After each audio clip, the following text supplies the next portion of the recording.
judging nila at kinonfirm ko yung mga boto talaga nila. Ang boto ng Urado na mag-a-advance sa second round para sa Matira Mayaman, 3, 2, magingay para kay Mot!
Sige, kahit wala si J Black dito. Kasi ako talaga, kaya tumagal yung judging, tinignan ko yung, ako personally, J Black talaga ako dun eh.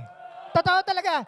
Eto si Mot, kapatid ko to, kapatid ko. Pero first time ever, nababaguhin ko personally, ako na lang yung magja-judge na ang nanalo si J Black. Okay? Okay? Ako lang yung magja-judge sa... Kasi marunong naman ako talaga manood ng battle eh. Marunong naman ako magurado eh. So, ang boto, babaguhin ko, ang panalo si J Black!